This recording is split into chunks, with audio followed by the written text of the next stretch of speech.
to 106 degrees. We've had very much difficulty controlling his temperature. Matthew's family arrived on October 7th at 7 p.m. The following statement is from them.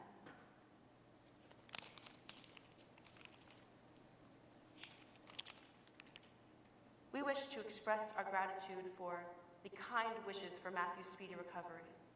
Your prayers and goodwill are something that we appreciate, and we know that Matthew would appreciate too. We do, however, have a very special request for the members of the media. Matthew is in very much need of his family at this time, and we ask that you respect our privacy so that we can focus our efforts, thoughts, and love on our son.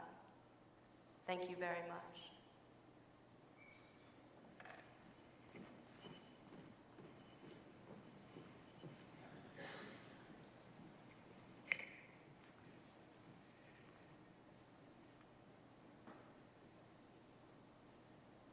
Moment, seeing Matthew. Both Aaron McKinney and Russell Henderson pled not guilty to charges. Their girlfriends Chastity Paisley and Kristen Price also pled not guilty after being charged as accessories after the fact. On our next trip, we spoke with the chief investigating officer on the case, Detective Rob Debris of the Albany County Sheriff's Department. I guess the thing that bothered me the most is when I went down to Poudre Valley where Matthew was, and the thing that bothered me the most was seeing him and touching him. As a homicide detective, you look at bodies, and this poor boy is sitting there fighting all his life, trying to make it. I wanted it so by the book, you know. I keep seeing that picture in my head when I found him. Aaron Kreifels. And it's not pleasant whatsoever. I don't want it to be there. I want to, like, get it out, you know? And that's the biggest part for me, is seeing that picture in my head. And it's kind of unbelievable to me, you know, how I happen to be the person who found him, because the big question with me, like with my religion, is like, why did God want me to find him? I know how to take care of myself, and I was irrationally terrified. Catherine Connolly. So what that means is not letting my 12-year-old son walk the streets, seeing a truck take a U-turn and thinking it's coming after me, and having to stop because I'm shaking so bad. And in fact, the pickup truck was not coming after me, but my reaction was to have my heart in my mouth. Ultimately, no matter how you dice it, I did have an opportunity. Matt Galloway. If I had amazing hindsight of 2020 to have stopped what occurred, and I keep thinking, I should have noticed. I should have noticed these two guys shouldn't have been talking to this guy. I should have not had my head down for those 20 seconds when I was washing dishes. Things I could have done. What the hell was I thinking? So you do a lot of studying. You spend hours and hours and hours, and you study and study and study, talking to the officers and making sure they understand, and talking to your witnesses, and then always coming back to... I get this flash of seeing Matthew. I wanted it so tight that there was no way they were going to get out of this. One of the first things that happened when I got to the fence, Reggie Flutie.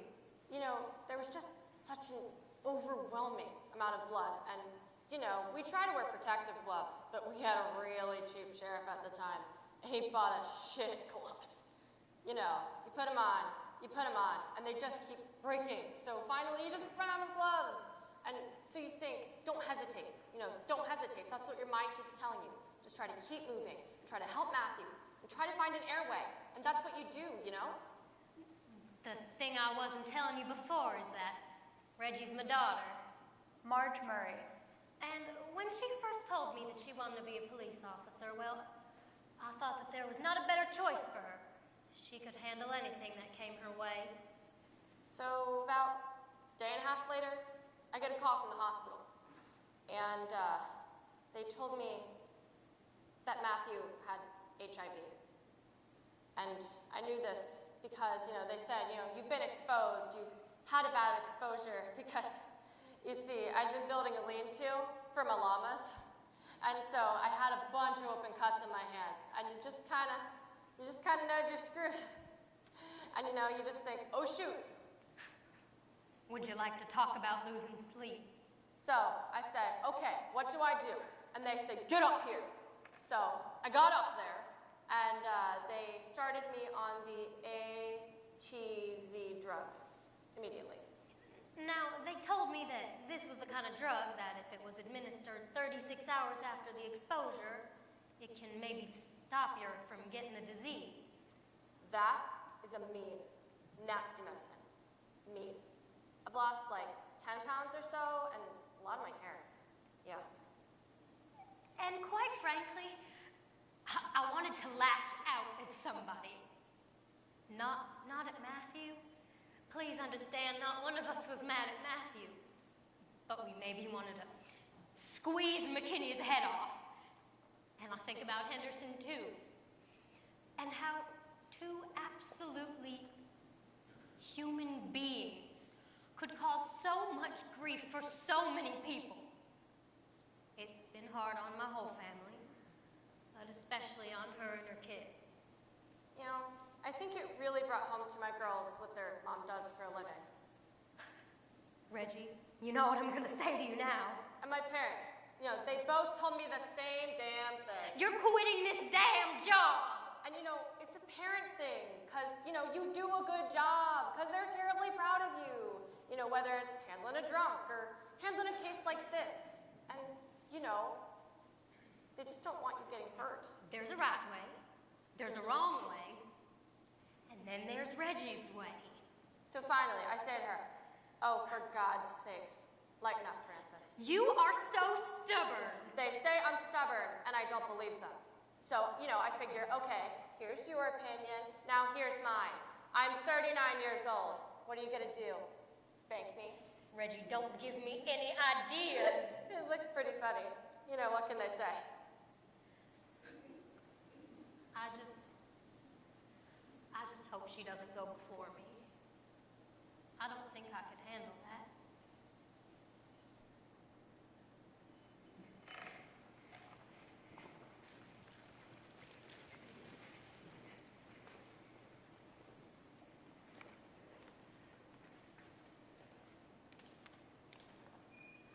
Moment. Email. University of Wyoming President Philip Du Bois. This is a young person who read my statement on the Denver Post story and will send me an email to me directly and said, You and the straight people of Laramie and Wyoming are guilty of the beating of Matthew Shepard, just as the Germans who looked the other way are guilty of the death of the Jews, the Gypsies, and the homosexuals. You have taught your straight children to hate their gay and lesbian brothers and sisters. Unless and until you acknowledge that Matt Shepard's beating is not just a random occurrence, not just the work of a couple of random crazies, you have Matthew's blood on your hands.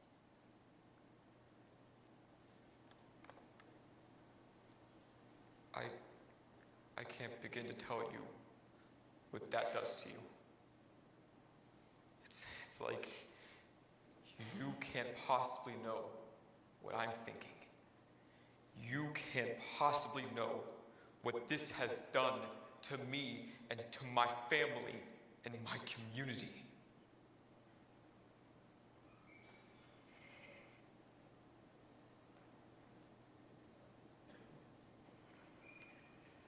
Moment. Vigils. That first week alone, vigils for Matthew Shepard were held in Laramie, Denver, Fort Collins, and Colorado Springs. Soon after, in Detroit, Chicago, San Francisco, Washington, D.C., Atlanta, Nashville, Minneapolis, and Portland, Maine, among others.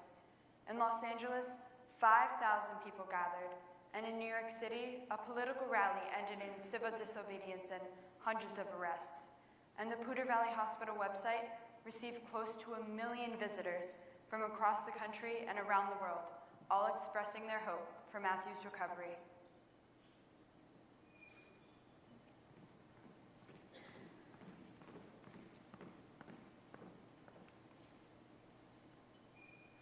Moment.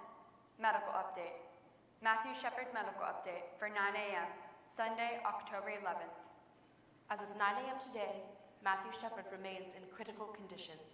The family continues to emphasize that the media respect their privacy, and again want to thank the American public for their kind thoughts and concerns for Matthew.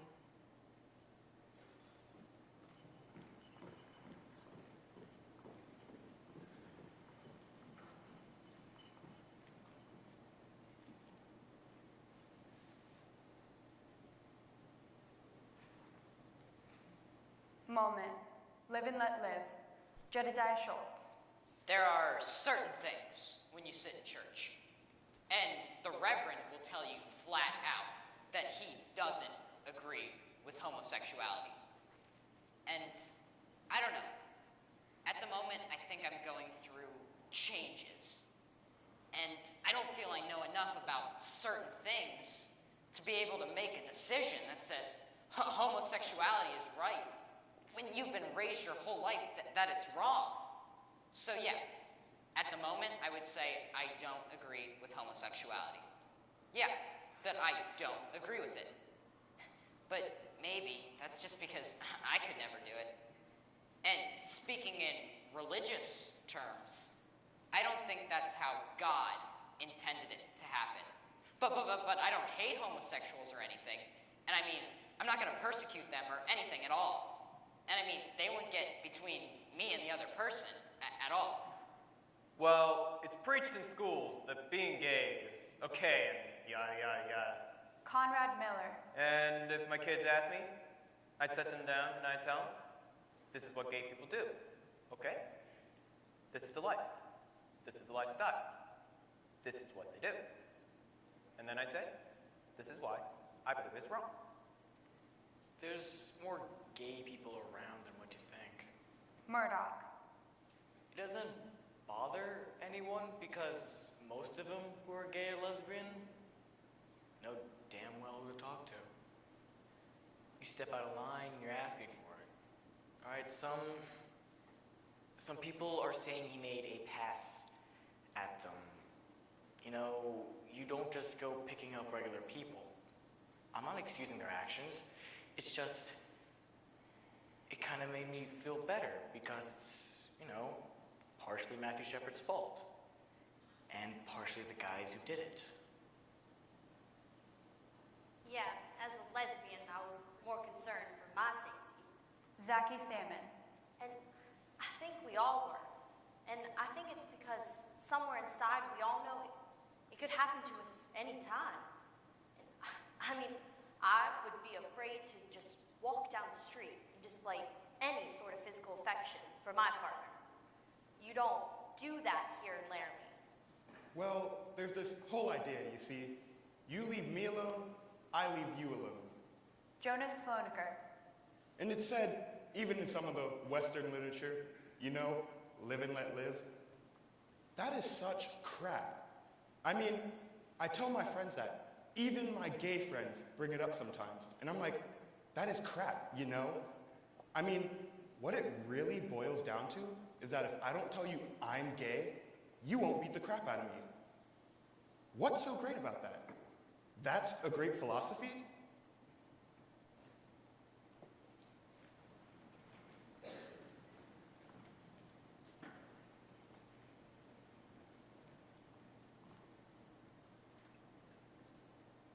Moment. It happened here. We went to the candle vigil. Zubaida Ula. And it was so good to be with people who felt bad. I kept feeling like I didn't deserve to feel this way, you know? And someone got up there and said, blah, blah, blah, and then he said, I'm saying it wrong, but basically he said, come on, guys, let's show the world that Laramie is not this kind of a town. But it is that kind of a town. If it wasn't this kind of a town, why did this happen here? I mean, you know what I mean? Like, that's a lie. Because it happened here. So how can it not be that kind of a town where this kind of thing happens? Like, that's just totally, like, looking at an Escher painting and being all confused, like, it's just totally like circular logic.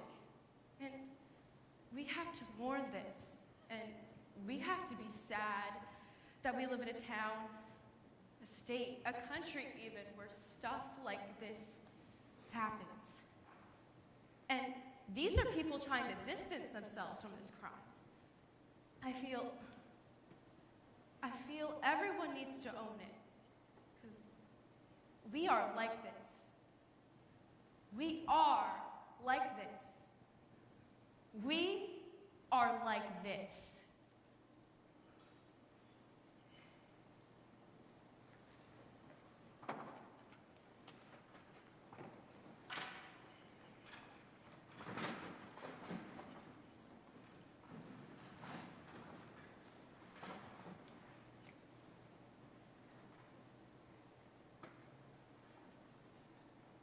Moment. Shannon and Jen. I was at the Fireside Bar one afternoon, and I ran into two friends of Aaron McKinney, Shannon and Jen. You knew Aaron well, right? Yeah, we both did. When I first found out, I thought it was really, really awful. I don't know whether Aaron was messed up or coming down or what. Matthew had money. He had better clothes than I did. Matthew was a little rich bitch. Shouldn't call him a rich bitch, though. You know it's not right. I'm not saying he's a bad guy either, just because he was at the wrong place at the wrong time, said the wrong things. I don't know. I won't lie to you. There was times that I was messed up on meth, thought about going out and robbing. I mean, I never did. But, yeah, it was there. It was easy money. Aaron's done that thing before. They've both done it. I know one night they went to Cheyenne to go do it, and they came back with probably $300. Now, I don't know if they ever chose, like, gay people as their particular targets before, but anyone that looked like they had a lot of money, and, you know, they could outnumber or overpower, was fair game. So, do you think there was any homophobia at all involved in this that contributed to some of it? Probably. It probably would have pissed him off that Matthew was gay, because he didn't like the gay people that I've seen him interact with. He was fine, though, as long as they didn't hit on him, as long as it didn't come up. Do you get the impression that he knew other gay people? Well, yeah, I'm sure he knew other people that were gay. I mean, he worked up at KFC, and there's a couple of people up there that, yeah. But I'm not saying it's bad or anything. I mean, half the people here in Laramie are gay. If you guys saw Aaron right now, what would you say to him? First of all, I'd ask him if he'd do any more If I saw Aaron now, I'd be like, man, why'd you screw up like that? But I want to make sure he's doing good in there. But I'm sure he is, though. I'd probably just want to, like, hang out with him. And you guys both went to Laramie High? Yeah, can't you tell? We're a product of our society.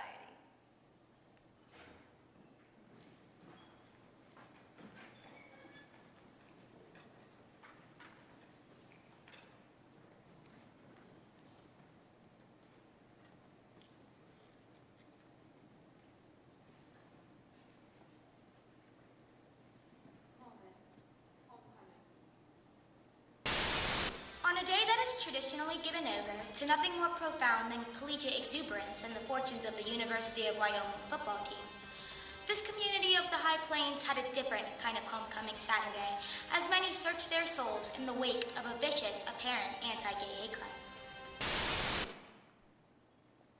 University of Wyoming President Philip Du Bois. Well, this was the homecoming weekend. There are a lot of people in town, and well, there's a homecoming parade scheduled. And, well, the students organized to tag on to the back of it. You know, behind the banner supporting Matt. And, oh, everybody was wearing these armbands that the students had created. I live in the center of town. Harriet Woods. My apartment has windows on two opposite sides. One goes north and one goes south, and that's exactly the route of the homecoming parade. Now, on the day of the parade, I had a cast on my leg because of a fall. So I was very disappointed because I really wanted to walk in the parade for Matthew. But I couldn't. And so I watched from my window, and it was just... I'm 52 years old, and I'm gay, and I have lived in Wyoming for many years, and I have seen a lot. And I was very moved when I saw the tag on the end of the parade. About 100 people walking behind a banner for Matthew. And the parade went down to the end of the street to make a U-turn, and I went to the other side of my apartment to wait for it to come south down the other side. I was right up there in front there where they were holding the banner for Matthew. Let me tell you, I've never had goosebumps so long in my life. Just incredible. Masses of people, mothers with their 6-year-old kids, tying these armbands around their 6-year-old kids and trying to explain to them why they should wear an armband. Just amazing. It was absolutely one of the most beautiful things I've ever done in my life. Well, about 10 minutes went by, and sure enough, the parade started to come down the street. And then I saw the most amazing thing.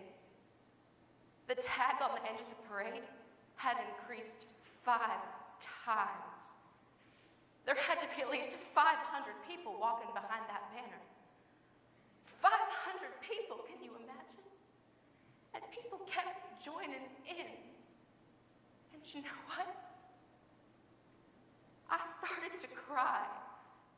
Tears were just streaming down my face, and I thought, thank God I got to see this in my lifetime. And my second thought was, thank you, Matthew.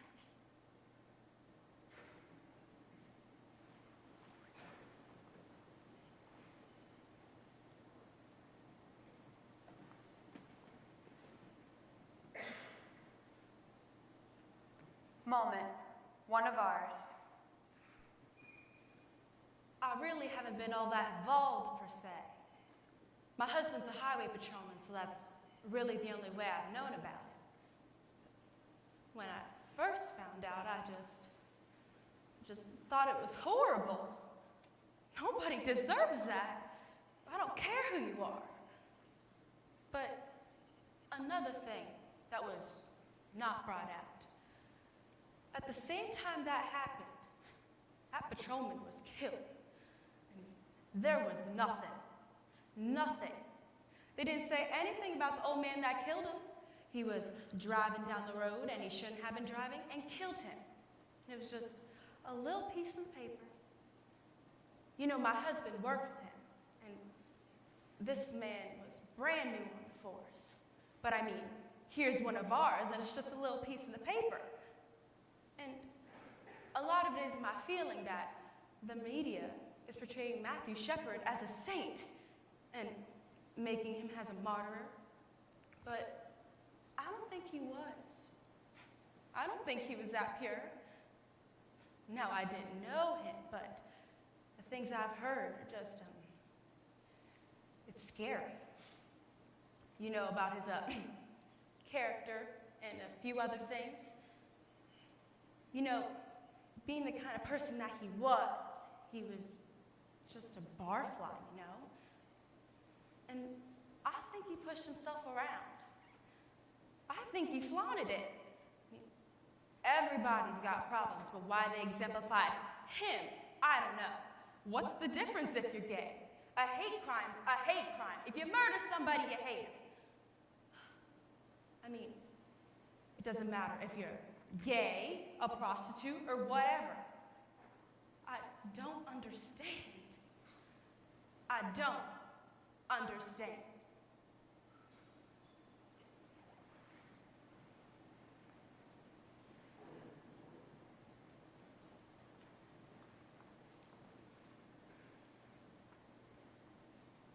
Smallman, a Catholic priest.